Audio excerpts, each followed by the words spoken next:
মজুমদার, আমি যে প্রশ্নটা করতে চেয়েছিলাম সেই প্রশ্নটা হচ্ছে এরকম যে আপনারা তো আসলে জাতীয় সরকার হইলে সব রাজনৈতিক দল এবং মতাদর্শের লোক আসলে ছাত্ররা সরকারে থাকতে চান নাই, যদি আমরা নাহিদ ইসলামের। না না, বিষয়টা এরকম নাহিদ ভাই, আমার কাছে আমি যদি আবারও পড়ে শুনাই, জাতীয় সরকার হলে ছাত্রদের হয়তো সরকারে আসার প্রয়োজন হতো না। শব্দটা কিন্তু খুবই মানে যে সেন্টেন্স, এখানে অনেক কিছু একসাথে আপনি কিন্তু মিন করতে পারেন। যে প্রয়োজন হতো না, ইট ডাজন্ট মিন যে এখন করতে পারতো না, মানে এটা প্রয়োজন হলে থাকতো, যদি মনে করতেছে ওই সময় হয়তো প্রয়োজন হতো না, মানে তার মানে হচ্ছে প্রয়োজন হলেও হইতে পারতো, তাই তো? পারতো। এখনকার অবস্থাটা কি? এখন কি হয়তো অবশ্যই আমরা মনে করছি এই গভর্নমেন্টে তো অবশ্যই এখানে লেজিটিমেসি আমরা মনে করছি যে একটা বড় লেজিটিমেসি দিচ্ছে হচ্ছে যে আমাদের ছাত্র উপদেষ্টারা। তো সেই ক্ষেত্রে আমরা গভর্নমেন্টের লেজিটিমেসি দিতেছে ছাত্র উপদেষ্টারা।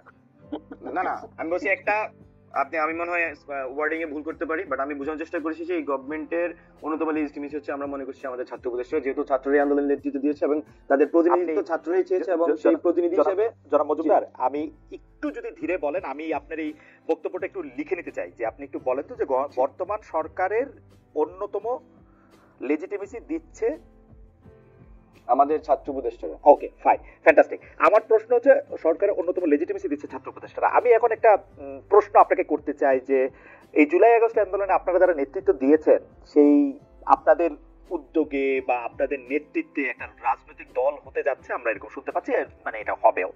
এই দল ঘোষণার আগে যারা ছাত্র উপদেষ্টা তারা কি সেই দলে যোগ দিবেন? তার আগে কি নাহিদ জনাব আসিফ, জনাব মাহফুজ তারা সরকারি পদ ছাড়তে পারেন, নাকি সরকারি দলে থেকে তারা এটা করবেন? আচ্ছা, আমি প্রথমেই আবার আমার সেটা হচ্ছে, হ্যাঁ আমি বলছি, আমাদের এক দফার যে দুটি অঙ্গীকার আমি আবার উল্লেখ করছি, ফ্লেক্সিবিলিটি সিস্টেমের সম্পূর্ণ বিলোপ এবং নতুন রাজনৈতিক বন্দোবস্ত।